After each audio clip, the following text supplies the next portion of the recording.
Provinsi NTT memiliki lebih dari 45 suku.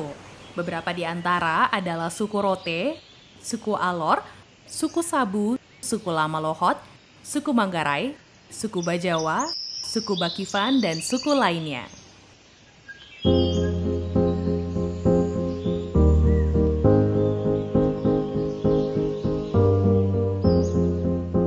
Kupang adalah sebuah kota dan sekaligus ibu kota Provinsi Nusa Tenggara Timur, Indonesia. Kupang memiliki keindahan alam yang tidak ada habisnya dengan total penduduk yang mendiami kota Kupang pada tahun 2024 lalu berjumlah 458.253.000 jiwa.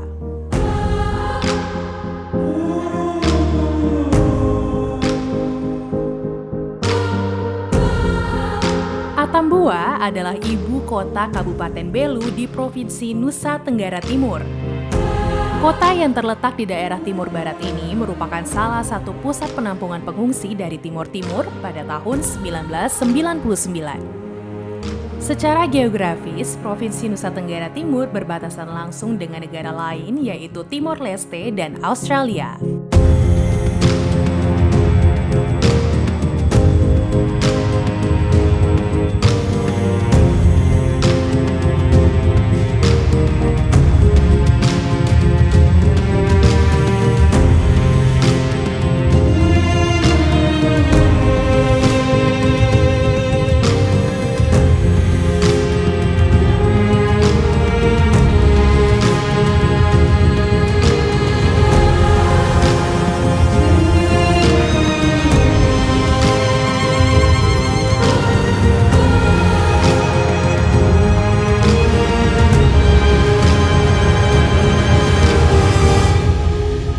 Kantor Imigrasi Kelas 1 TPI Kupang memiliki perbatasan darat dan laut. Di perbatasan darat terdapat pos lintas batas tradisional Oe Poli yang berbatasan langsung dengan sisi barat wilayah enklave Timor Leste.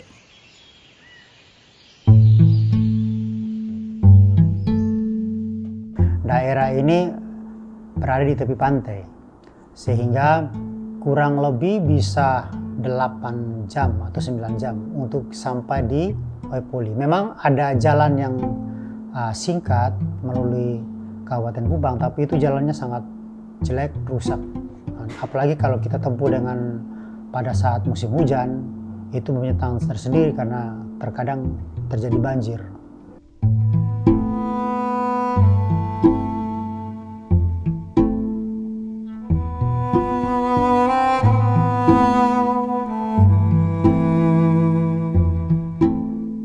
Sedangkan perbatasan laut terdapat pos lintas batas tradisional Rote yang berbatasan Australia dan pos lintas batas tradisional Maritaing yang berbatasan dengan Timor Leste. Maritaing itu di Pulau Alor. Itu harus ditempuh melalui jalur laut atau udara. Kalau dengan udara sekitar 1 jam, kalau dengan jalur laut menggunakan feri bisa 20 jam. Nah, kalau untuk di Rote sendiri itu bukan PLBT, tapi hanya pos pengawasan. Provinsi Nusa Tenggara Timur ini wilayah kerjanya terdiri dari pulau dan antar kepulauan. Yang kedua, mempunyai wilayah kerja yang langsung berbatasan dengan negara tetangga, Timor Leste dan juga ada Australia. Dan ada satu lagi, infrastruktur yang memang tidak mudah di sini, dengan kondisi geografis yang memang karakteristik dari antar pulau dan kepulauan itu.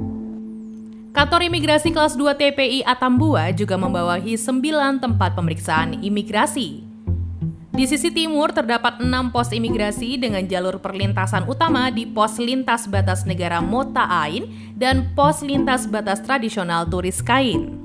Yang jelas kan tugas dan fungsi dari imigrasi sendiri adalah memeriksa perlintasan bagi orang untuk masuk atau keluar wilayah Indonesia. PLBN Motain itu sendiri salah satu memang yang volumenya paling banyak di antara PLBN lainnya. Kedatangan dan keberangkatan rata-rata itu dalam satu hari sekitar 500-600 orang. Bahkan di hari-hari tertentu, misalnya contoh waktu kemarin libur Natal dan Tahun Baru, peaknya kita bisa mencapai 2.000 pelintas dalam satu hari. Pos lintas batas tradisional Turis Kain itu dibangun sejak tahun 2000. Selamat pagi, Pak. Selamat pagi, Mama. Mari. Silakan duduk. Setiap hari kira-kira berapa pelintas yang melintas batas negara ini?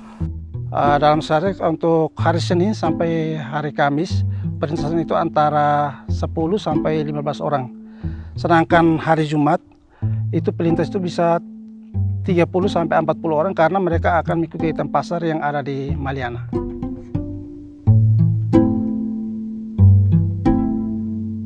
Bentuk dokumennya seperti apa? Tolong diambilkan. Minta buku PLB-nya.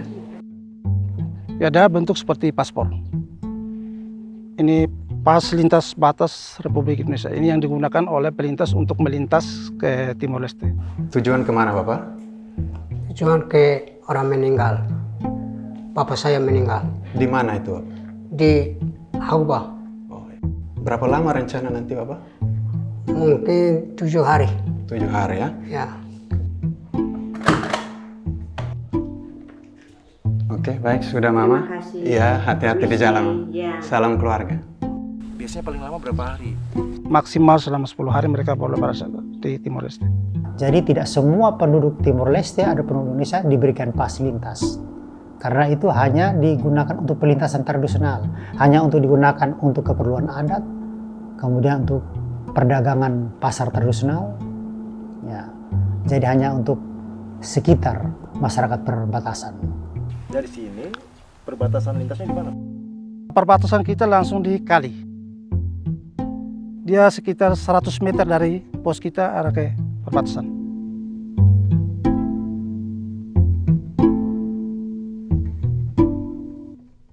Buka jam berapa, tutup jam berapa?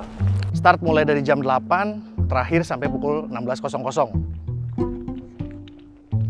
Jadi teman-teman di sini tidak mengenal kata hari libur, tidak mengenal kata tanggal merah, tapi tidak mengurangi lah untuk istilahnya memberikan pelayanan yang terbaik bagi para pelintas, baik yang ingin masuk ataupun keluar wilayah Indonesia melalui PLBN Motain. Kalau mereka menyeberang, mereka jalan kaki saja, jalan kaki sampai di perbatasan karena di sana sudah disiapkan oleh kendaraan. Oh, nggak dalam ya? Ya sebatas ini. Nah, ini adalah pos terakhir di mana setelah seluruh pemeriksaan, baik pemeriksaan keimigrasian, pemeriksaan dari CIQP intinya, setelah selesai, ini akan proses terakhir akan menuju ke perbatasan dari Timor Leste. Nah, indra batasnya mana? Ini Pak, ini adalah titiknya yang mungkin sudah pudar nih garis kuning ini. Ini adalah titik di mana di sini sudah menjadi wilayah teritorial Timor Leste.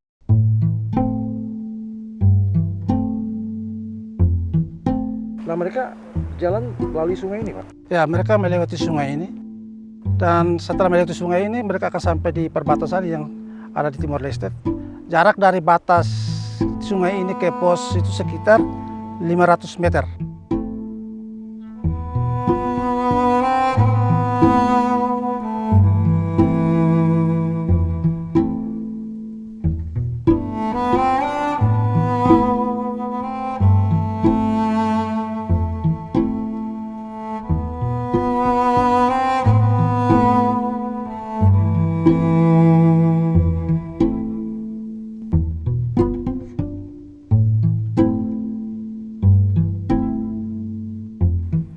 Di sisi barat terdapat 3 pos imigrasi dengan jalur perlintasan utama di pos lintas batas negara Napan dan pos lintas batas negara Wini. Ini yang kita berdiri ini namanya Napan. Sebelah ini sudah dinamakan Sakato, Timor Leste Wekusi. Pos imigrasi ini ditutup pada tanggal 26 Maret COVID. Setelah itu imigrasi Timor Leste juga ditutup untuk perlintasan sampai tidak ada batas waktunya. Sehingga sampai kemarin tahun 2021 kita peletakan waktu pertama untuk pembangunan PLBN ini. Sampai sekarang sudah fisiknya sudah selesai. Menanti waktunya tidak lama untuk peresmian. Tapi Timor Leste tidak siap. Garis perbatasannya di sini mengikuti kali sini, kali kering ini, dan di sini juga patok yang ditentukan di sini adalah patok titik nolnya. Itu perjanjian antara Belanda dengan Portugal. Ya, ini tulisan bahasa Portugal ini. Ya. Ini patok nol yang ditentukan oleh zaman Belanda dengan Portugal. Ini ada Nederland, sini Indonesia.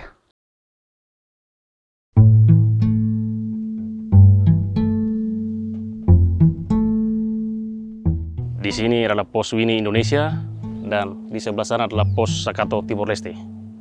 Batasnya di garis kuning ini. Inilah batas antara Indonesia dan Timor Leste. Perlintasan di PLBN Wini ini kurang lebih 80 orang per hari. Bordernya buka dari jam 8 sampai jam 4 sore. Pos Wini ini waktu masih jadi pos berdiri tahun 2000. Sampai 2016 dan pada tahun 2017 ditingkatkan statusnya menjadi PLBN dan diresmikan pada tanggal 9 Januari 2017.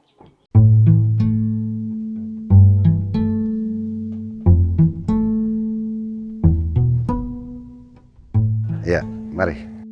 Jadi setiap yang masuk sudah melewati SRE, sudah pemeriksaan SRE, otomatis dia harus datang ke konter imigrasi. Ini kapan bisa mulai bekerjanya? Peresmiannya dulu, baru kita bisa action. Nah, tapi ya kendalanya seperti tadi saya bilang, bahwa sejak COVID tidak dibuka, Timor Leste juga menutup pintu gerbangnya untuk perlintasan, tidak ada batasnya sampai hari ini. Dan kami ada upaya untuk rapat bersama supaya ada solusinya untuk minimal kita buka pasar juga sebagai pelancar untuk semua stakeholder di perbatasan, tetapi tetap tidak ada jawaban sampai hari ini.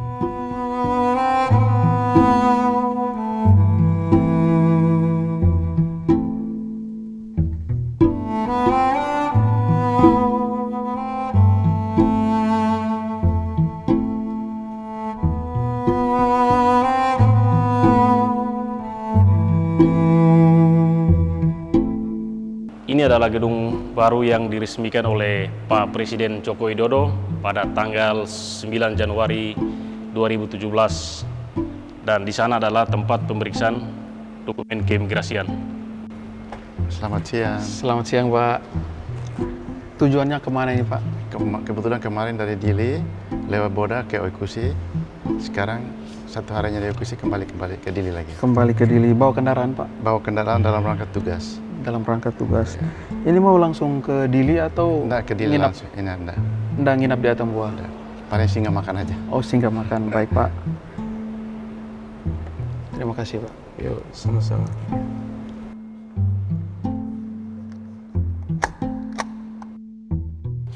Terima kasih. Keempat lokasi ini memiliki peranan penting dalam hubungan antara Indonesia dan Timor Leste, memfasilitasi berbagai aktivitas lintas batas manusia dan barang, serta hubungan bilateral di perbatasan antar kedua negara.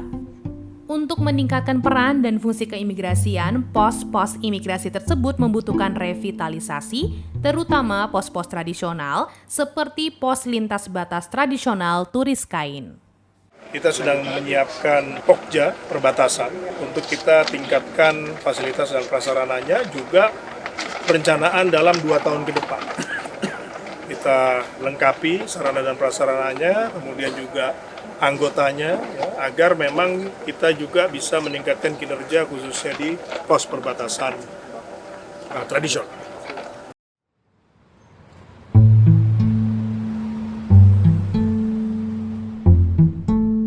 Program sebetulnya dibangun dengan mendasarkan pada karakteristik keimigrasian kewilayahan di Nusa Tenggara Timur. Program ini sudah dirintis sejak tahun 2022. Secara menyeluruh kita akan mengklasterkan dalam 2 hal, yaitu aspek pelayanan publik. Yang kedua adalah aspek keamanan keimigrasian, yaitu dengan melalui program revitalisasi, program reaktivasi, program normalisasi. Kemudian masih dari aspek perencanaan terkait dengan nanti kebutuhan operasional perangkat. Jangan sampai mereka di sana terbatas oleh tempat tinggal, kendaraan operasional, terbatas permasalahan dengan dukungan manajemen lainnya. Ini mulai dari aspek perencanaan kita yang harus kita programkan ini secara tepat. Kita akan coba membangun pembaruan bilateral itu dan juga mendorong adanya forum komunikasi Indonesia dan Timor Leste antara kedua negara yang harus memang secara diplomasi harus kita kuatkan di sini. Dan kita siap di tahun 2024 ini memulai normalisasi pos imigrasi itu satu persatu, walaupun dengan segala keterbatasan kita akan mencoba. Yang paling penting di sini adalah existing pelaksanaan tusi keimigrasian dan bagaimana ini bisa langsung dirasakan dampaknya oleh masyarakat, baik dari aspek pelayanan publik maupun dari keamanan keimigrasian. Itulah namanya kita sebut dengan revitalisasi pos imigrasi di wilayah Nusa Tenggara Timur. Nah, di sini juga saya sudah mengusulkan untuk diproses ya, mengenai peningkatan daripada tunjangan bagi pegawai imigrasi yang berada di pulau terluar, kemudian di perbatasan, ya, agar juga membantu mereka dalam menjalankan tugasnya sehari-hari. Insentif yang diberikan dalam regulasi atau kebijakan Direktorat Jenderal ini dalam bentuk data sharing. Kebijakan data sharing ini direncanakan akan diberlakukan tahun 2025. Kantor-kantor imigrasi sudah menetapkan berapa radius yang akan ditetapkan untuk pos imigrasi dalam klaster A, klaster B, klaster C, yang nanti pada dasarnya akan menentukan besaran nilai insentif yang akan diberikan kepada petugas imigrasi di pos imigrasi. Penjagaan ketat di jalur perbatasan resmi memiliki celah kekurangan. Seringkali terjadi upaya-upaya yang dilakukan orang-orang untuk masuk dan keluar dari Indonesia melalui jalur tidak resmi atau jalur ilegal. Hal ini menjadi tantangan besar bagi imigrasi dalam menjaga keamanan perbatasan. Celah kekurangan tersebut berupa kondisi geografis perbatasan yang terbuka sehingga terbentuk jalur-jalur tidak resmi atau jalur ilegal yang sering digunakan untuk masuk dan keluar dari negara tanpa pemeriksaan resmi. Peluang untuk terjadi illegal entry itu pasti ada, dan itu sering terjadi.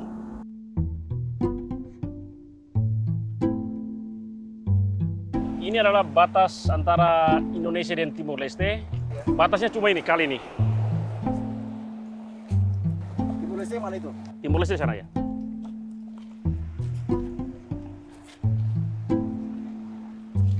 Karena batasnya tidak ada pagar yang bisa membatasi, ya memudahkan ilegal untuk bisa melewati jalur-jalur ilegal kayak gini. Itu memang kita harus melihat faktor sejarah, yang mana dulu khususnya untuk dengan Timor Leste itu merupakan satu bagian, dan juga masih ada hal kaitan dengan keluarga, ya. Sehingga kita juga harus memiliki solusi atas dasar keadaan tersebut. Seperti misalnya kita memiliki dokumen, ya, yang tidak seperti paspor. Kita berikan gratis, namanya fasilitas batas. Beda halnya ketika itu adanya di Bali maupun di misalnya di Jakarta. Karena perlintasannya itu yang utama adalah melalui udara, melalui airport, bandara, ataupun juga sebagian kecil laut, sehingga ada beda treatment. Tetapi untuk di NTT yang berbatasan dengan Timor Leste, kemudian juga misalnya di Papua, ya, berbatasan dengan PNG, Kalimantan, berbatasan dengan Malaysia, ini perlakuannya berbeda. Makanya saya bentuk Pokja untuk secara langsung mendudukkan, ya, kesepakatan aturan main untuk siapa-siapa yang melintas. Salah satu ancaman terbesar di perbatasan adalah terjadinya perdagangan orang lintas negara atau biasa disebut TPPO. Kejahatan lintas negara ini melanggar hak asasi manusia atau HAM karena manusia tidak dipandang sebagai manusia seutuhnya, tetapi dipandang sebagai komoditas yang menjanjikan untuk dijual lintas negara. Kalau kita melihat pengiriman tenaga kerja non-prosedural di NTT ini dan TPPO yang korbannya akan menjadi TPPO bisa jadi itu cukup tinggi di NTT. Dari hari ke hari terjadi peningkatan terus-menerus. Kalau berbicara angka kuantitatif tentang jumlah, Saya pikir itu datanya bisa dilihat di kepolisian atau pengadilan. Tapi kasus itu marak terjadi. Kenapa terjadi TPPO? Yang pertama, faktor kemiskinan menjadi. Dan pengetahuan mereka sendiri tentang bekerja secara baik dan benar itu belum dipahami dengan baik. Dan yang kedua, TPPO itu bisa terjadi antar kerja antar daerah maupun terjadi antar kerja antar negara. Yang banyak terjadilah antar kerja antar negara. Nah, pola rekrutmen, mulai dari pola rekrutmen yang dilakukan oleh orang-orang yang tidak bertanggung jawab itu memang menurut saya itu sangat-sangat tidak benar dan tidak tepat. Misalnya, orang tidak punya dokumen, itu orang bisa menjanjikan dia mengurus dokumennya. Nah, ini kan sudah tidak benar. Yang ketiga, skill pendidikannya terbatas, direkrut. Perempuan sedang hamil pun diajak, itu nggak boleh sebenarnya. Ibu yang mempunyai anak bayi, itu juga tidak boleh. Tapi ada ibu yang anaknya belum berumur 2 tahun sudah pergi. Saya menangani kasus itu cukup banyak pendampingan terhadap mereka. Nah, ini sudah sangat masif dilakukan oleh oknum-oknum yang tidak bertanggung jawab. Siapa oknumnya? Bisa juga keluarga terdekatnya, atau orang sekampungnya, atau calo-calo yang memang tidak resmi. Calo menjanjikan saya bisa ngurus paspor kamu, saya bisa membantu kamu ngurus, yang penting kamu membayar. Kan nggak benar kan? Itu juga tantangan bagi kami di Kementerian Hukum dan HAM, khususnya di NTT.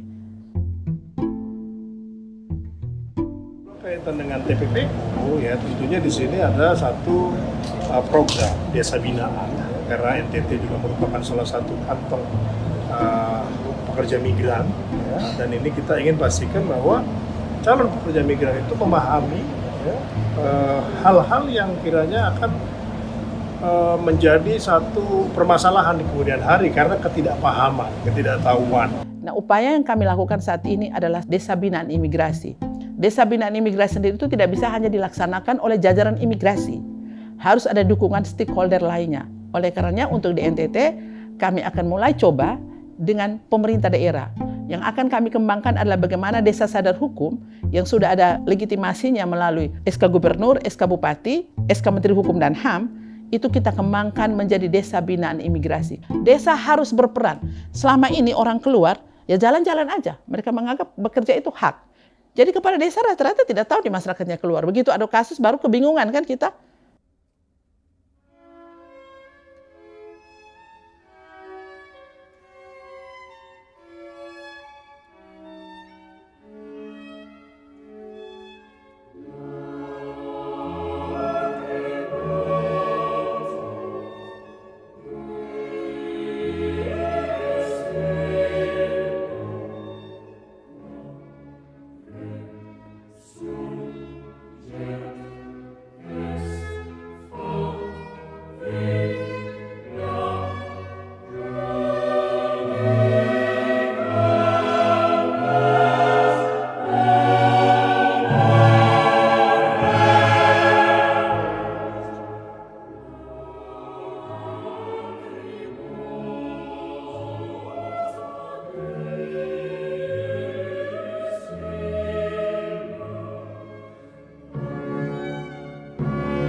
Oke, mau kita jalan. Nah, ada nggak potensi TPPO di Timor Leste? Iya, sebetulnya kalau kejahatan migrasi itu dari zaman dulu sudah ada ya. Praktis potensi terjadinya TPPO itu di Timor Leste sendiri ada. Setiap warga negara Indonesia itu boleh memasuki Timor Leste dengan tanpa menggunakan visa. Jadi boleh masuk ke sini selama 30 hari tanpa visa. Ya. Ketika sudah masuk tanpa visa, kemudian direkrut. Masuk ke sini, ketemu dengan orang, ketemu dengan keluarga. Ayo dong ikut dong, kerja sama saya, bayarnya segini. Mula-mulanya dia mungkin tidak punya niat untuk bekerja. Tapi kemudian ketertarikan itu muncul dengan satu, kemudahan kebijakan keimigrasian di negara ini. Yang kedua, di sini menggunakan mata uang US dollar. Nah, tentunya dengan mata uang US dollar, Kalau dikonversikan ke Indonesia, jumlahnya akan lebih besar pendapatannya ketimbang dia melakukan suatu pekerjaan yang sama di Indonesia.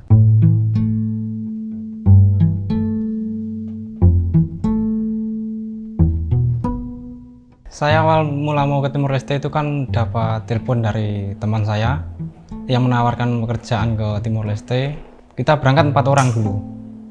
Saya dari Kupang naik travel itu ke Tambua. Setelah di imigrasi Tambua kan ditanya mau kemana dan dengan tujuan apa. Saya mau menjawab dengan mau ke Dili Timor Leste dengan tujuan berwisata, ketemu keluarga yang ada di sana. Sebenarnya kita masuk bukan hanya untuk berwisata, tapi setelah sampai di sini kita bekerja. Saya kerja di konstruksi pembangunan. Visa saya masih visa wisata.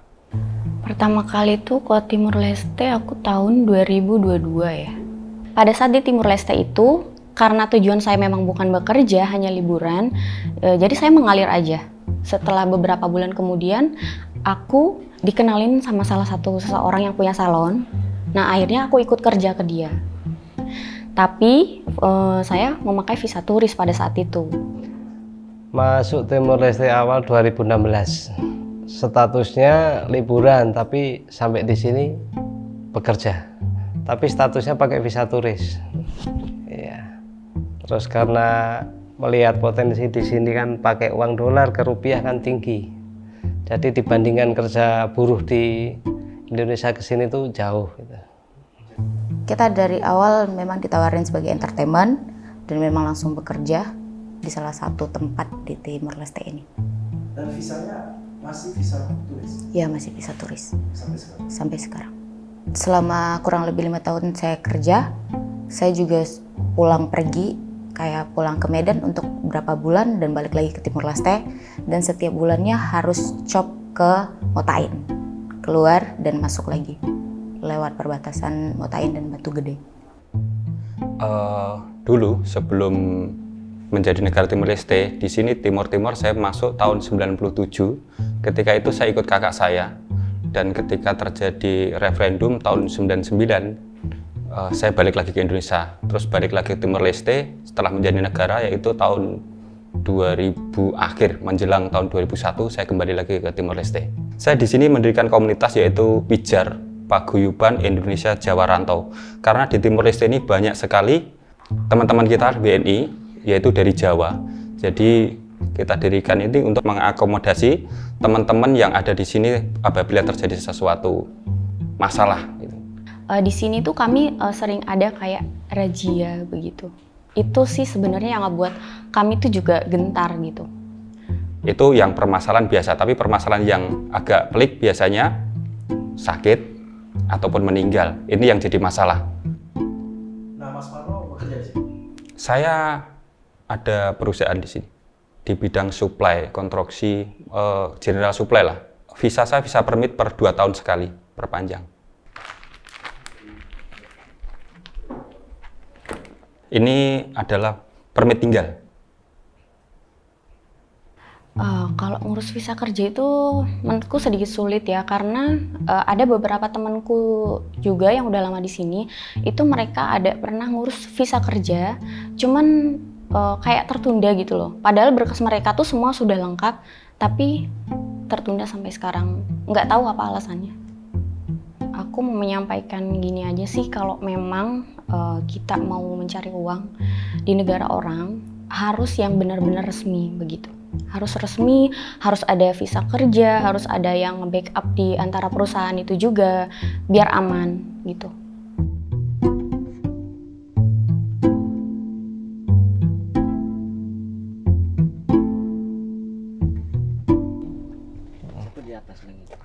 Oh, oke. Mau turun Mas di sini? Kurang. Saya coba lihat dulu, Mas. Selamat sore, Pak. Pandu dari KBRI. Atas imigrasi. Mau ngobrol bentar. Lagi bikin video kecil aja terkait beberapa warga yang tinggal di sini. Nanti mungkin mau wawancara dikit aja sama Bapak. Boleh nggih? Sedikit aja. Sekali lagi, namanya? Sumadi. Pak Sumadi, saya Pandu Atasé Imigrasi. Ya. Pak Sumadi, ini kerja di mebel ini, bikin apa Pak? Ya pintu, ya arus. Oke, sudah berapa lama Pak Sumadi? Sudah mulai masuk 2016. Kalau boleh tahu Bapak pegang visa apa Pak? Visa kerja. Visa kerja nggih. Terus berlaku sampai kapan itu visa kerjanya? Berlaku sampai 1 tahun Pak. 1 tahun, oke. Ada kesulitan nggak Pak visa atau izin tinggal di Timor Leste? Atau Bapak ngurus sendiri atau lewat agent? Lewat agent. Berapa lama proses ngurusnya itu? Mungkin 2 bulan. 2 bulan untuk dapat visa kerjanya, nggih. Itu udah paling cepat itu ya? Oke. Paling cepat. Pernah nggak dapat masalah di Timor Leste sini? Nggak ada Pak. Nggak ada. Pernah Aman-aman. masuk ke sini dengan visa turis nggak? Pernah. Pernah, waktu awal-awal dulu. Tapi itu kerja juga? Iya kerja. Berapa lama itu pegang visa turis untuk kerja? Itu hampir 1 tahun. 1 tahun. Tapi setiap bulan tuh pakai cop. Oh, jadi setiap bulan kebatas lagi, dicop lagi, masuk lagi gitu ya. Nah, kok terus akhirnya sekarang bisa punya visa kerja? Nah, daripada kita takut ya? Enggak, daripada kita mundar-mandir tidak habis di jalan. Iya. Mending kita bikin visa toh. Iya, iya. Nggak ada masalah ya Pak ya, Iya, tapi cuma mungkin proses untuk bikin visanya itu lama ya. Iya. Itu pun sudah dibantu agent ya. Kalau ngurus sendiri mungkin waktunya lebih lama lagi. Lebih lama lagi. Oh, oke. Ya, ya.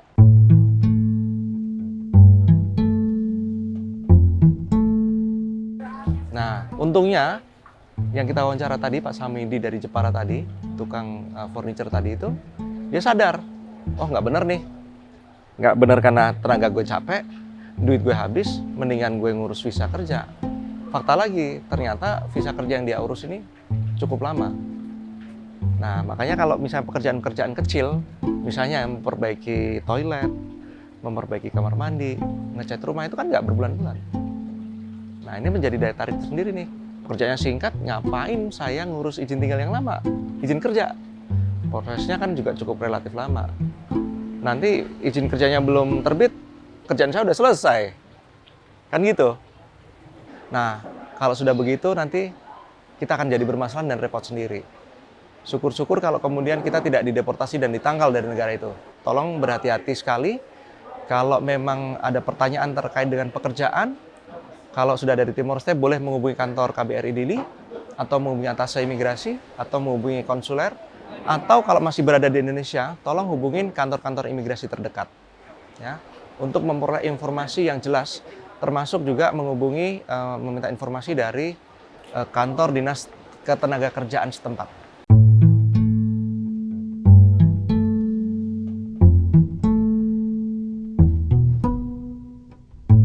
Sebagai Duta Besar Indonesia di Timor Leste, mendapat misi dari Kementerian Luar Negeri, pemerintah Indonesia dalam hal ini, salah satu prioritas utama dari politik luar negeri adalah perlindungan warga negara Indonesia di luar negeri.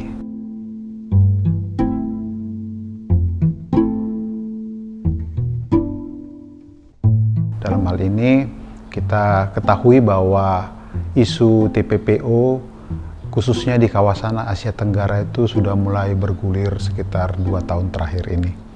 Kita hendaknya bisa waspada terhadap kejahatan-kejahatan lintas negara yang saat ini marak ya. Dan banyak teman-teman yang tertipu dengan bisnis-bisnis yang tidak jelas dan tidak tahu siapa yang mengelola dan akhirnya jadi korban.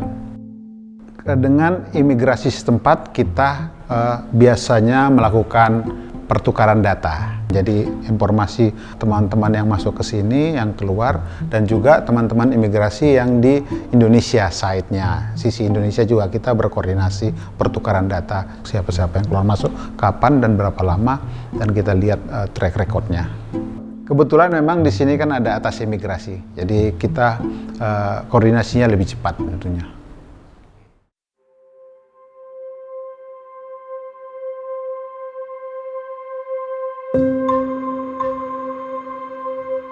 Ya, bagi saya untuk upaya mencegah tenaga kerja non prosedural dan TPPO, garda terdepan kami melalui teman-teman saya di imigrasi, jangan pernah berhenti melayani. Melayani tidak hanya orang harus datang ke kantor imigrasi, tetapi memberikan edukasi kepada masyarakat, memberikan pelayanan sampai ke desa-desa. Itu harapan saya ke depan. Di balik keindahan alam yang memukau, tersembunyi pula tantangan dan resiko yang harus dihadapi oleh imigrasi. Disinilah imigrasi dengan cermat memantau setiap pergerakan yang terjadi di sepanjang garis batas negara demi menjaga kedamaian dan keamanan bagi seluruh warga negara Indonesia.